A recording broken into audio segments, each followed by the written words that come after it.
I'm a trained winemaker, studied in South Africa, where I'm originally from. Lived there for 26 years, and then graduated in '99 from Elsenburg, which is an agricultural school specializing in wine production as well, or schooling in wine, enology. Worked in South Africa. My first season was in 2000, and then met a French guy over there. He told me about the United States of America. I came over here, I did an internship in Virginia, where he actually used to work. That was a 6 months internship. Went back to South Africa, continued making wine there. Worked for 2 wineries down there, small wineries. South Africa was specialized with Vitis vinifera, which is the same in all the other major parts of the world. West coast of the US, East coast, South America, Europe, Australia, New Zealand. Unlike Missouri, which is all Vitis labrusca and French-American hybrids. But anyway, worked there for two wineries, and then got a bug again in 2003.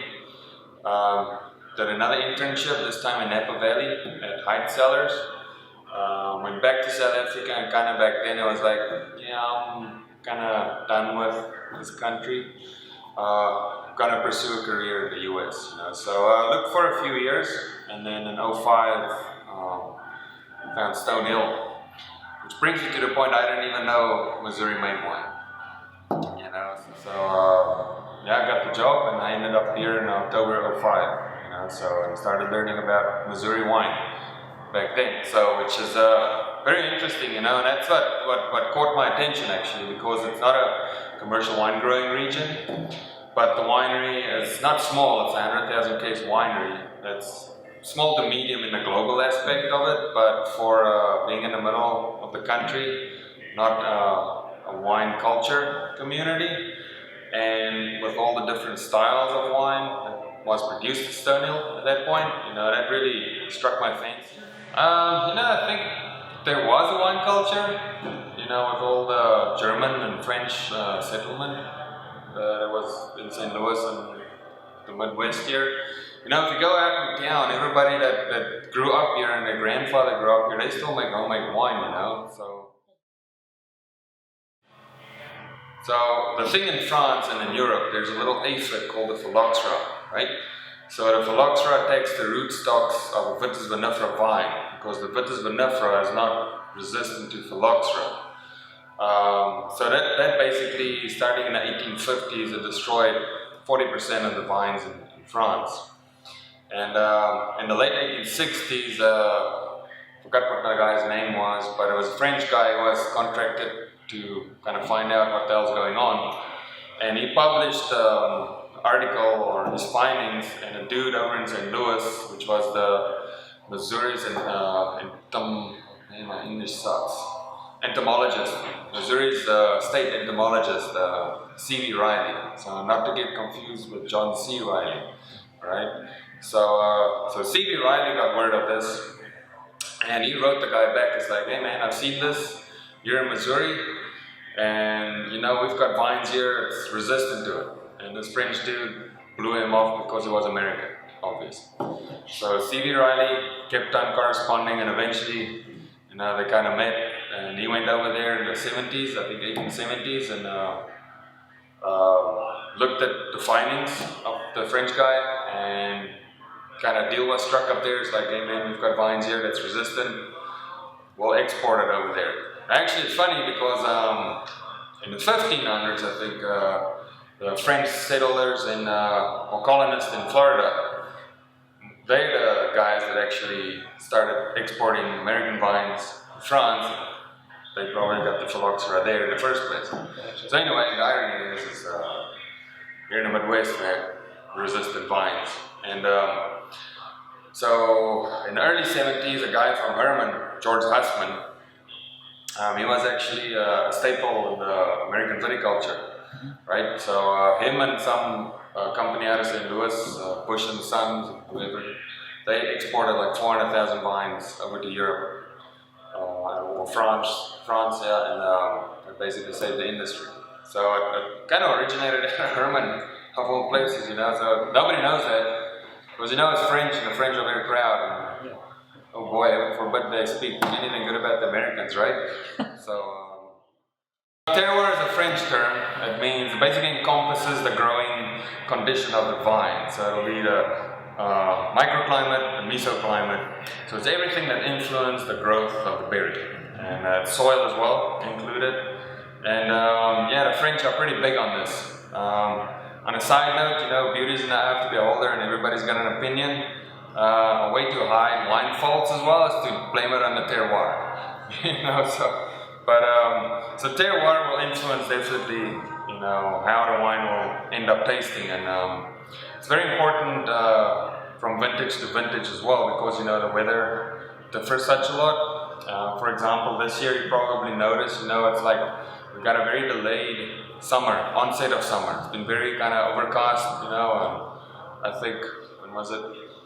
Yeah, mid-June, end of June, you know, it was almost just every weekend was raining. I think it was like 13 weeks in a row that was just like rain on the weekends, overcast. So that is not good for vine growth, all right, or for berry ripening. Like any other fruit that needs sunlight to ripen, produce sugars. I mean, that's what we're looking for. We're looking for, you know, flavor development and all of that.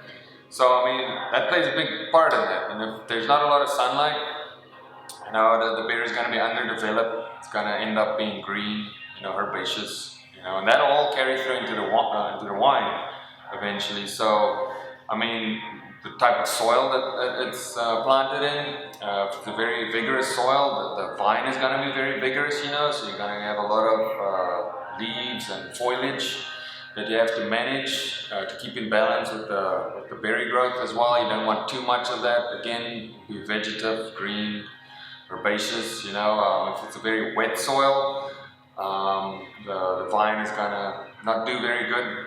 It's not gonna drown, but it's, you know, it's gonna be probably stunted as well in the end, you know. So climate again, actually anything above 95 degrees Fahrenheit, the vine kind of just shuts down. It doesn't respirate, doesn't reduce the acids, doesn't accumulate sugar.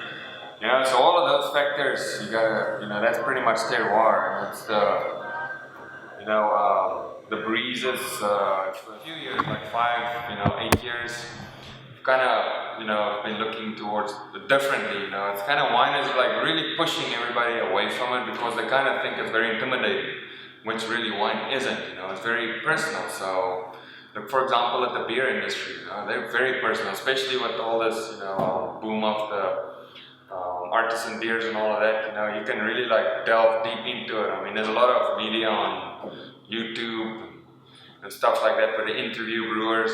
They've just got a totally different, you know, concept of how their customers should enjoy the beer. So, you know, I think wine's a little bit too intimidating, and we need to kind of break those walls so people can just enjoy wine, you know. And I think that's how you should approach wine as well, from an enjoyable point of view, and not from a very critical point of view, because that's how, I don't know if you guys are like that, but that's the kind of culture where I come from, is you're very critical about wine, you know.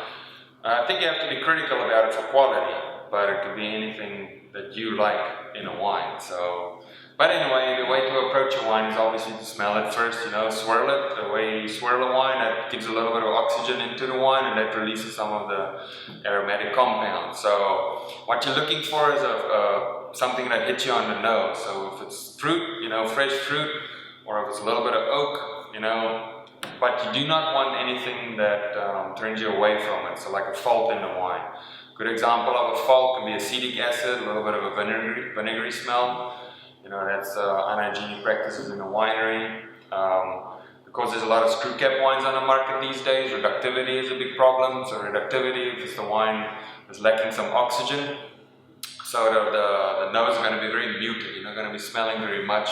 Or it can maybe have a little bit of a cabbage note, kind of onion, you know, so that's not what you're looking for, or a little bit of a rubber note, you know. So number one, you're looking for freshness on the palate. Aged wines, for example, like aged reds, that's going to give you more like the cinnamony, leathery kind of notes to it. A little bit more oak as well. Let's see what else. Even some white wines can smell like kerosene. For example, it's actually it's kind of attractive, you know. It can be perfumey as well. So, and then next thing you do is obviously taste the wine. You know, so normal way to taste the wine is as you're tasting it, you draw in a little bit of air, just releases again more flavor compounds. You know, make it more palatable. So you're looking for flavor, kind of what you got on the nose. You're looking for that similar flavor as well, you know, the aromatic. So it's called the olfactory senses because it starts up here in the nose. If you got a blocked nose, you can't really taste anything, right? So guys that's got a lot of concussions, they can smell it because their olfactory senses have been like sheared off from the brain inside their head, you know, it's right there by the, right up here. So obviously you gotta get it. You don't have to have good senses or anything, but you know, it's just gotta be there. So what you're looking for is just again, you know, cleanliness of the flavors, and depending on what wine it is, you know, a white wine, a young fresh white wine, you know, it's gonna have nice fresh fruity, you know, flavors as well, maybe a little touch of acidity to it to make it fresh. An aged or a barrel matured white wine, you gotta get a little bit more creaminess, more vanilla, butterscotch, maybe some nuttiness on the palate. You know, a red wine normally is gonna give you a little bit more dryness on the palate, but it will have like more berry, you know, flavors as well. Sometimes wood as well, because wood is very involved in the red wine making process and maturation. So you'll get that similar vanilla, butterscotch, you know, cinnamon, like I said. It's just more warmer, you know, kind of even like creme brulee, you know, burnt sugar, that kind of stuff, you know. So it's very, it depends on region and region as well, you know. So, but when you swallow the wine, you know, you want a little bit of length back there, you just don't want it to disappear like I explained earlier on. So that you're just looking for balance and enjoyability. A wine shouldn't be too acidic for you, or too dry, or too sweet, you know, that's why I say it's very personal. But a good wine normally does not have any faults to it. So that's what you gotta look out for. The thing about Missouri, it's very isolated. It's a niche market, you know. We only sell wine pretty much in Missouri from the winery, like I said, and we use a distributor. They distribute a lot in the St. Louis area, Kansas City area. We're trying to get a bit into Illinois, a little bit of Iowa, you know, so it's mostly just in-state sales, you know. So it's a niche market, and I think what puts Stone Hill maybe apart, not from all the wineries, you know, but we're kind of proudly Missourian, so kind of tough here in Missouri. I mean, because such a lot of people grew up with drinking sweet wines, you know. Again, that's from their grandparents' wine and what their parents, you know, used to consume. We make a lot of sweet wines, so I think that's very authentic from Missouri. And we also do have Concord and Catawba, which we grow around here, and those wines want to be made sweet. I mean, so we produce them really sweet. I mean, that's our biggest selling wines, you know. So that's definitely the palate from around here. Just because we produce different varieties, we're very unique, you know. So and we're also very unique in the sense that we can produce whatever we want, wine style wise. So if you go a lot to the commercial regions, they only got like red wine, like 4 varieties of dry red wine, and they got like 2 white wines, dry as well, you know, that's it. So you go to the next winery, it's the same, the next winery, it's the same, you know, so they don't even produce a dessert wine, because they just can't. But I think, you know, we got such a diverse customer, not just customer, but people, they drink everything here in the Midwest, really, you know, so we're trying to get them interested in our products. So we make anything under the sun, basically, with wine, you know, from dry wines matured in barrel to just straight up dry wines, you know, stainless steel, really upfront, fruity, easy consumable, aromatic, semi-sweet wines, aromatic, very sweet wines, dessert wines, late harvest wines, ice wines, dry red wines, port style, sherry style, champagne, rosé, so fruit flavored wines. I mean, that's a lot. So I think that makes us very unique as well. We can produce whatever we want, you know, and try and please the consumers, you know. So yeah, I think. Perfect. What else? Got anything?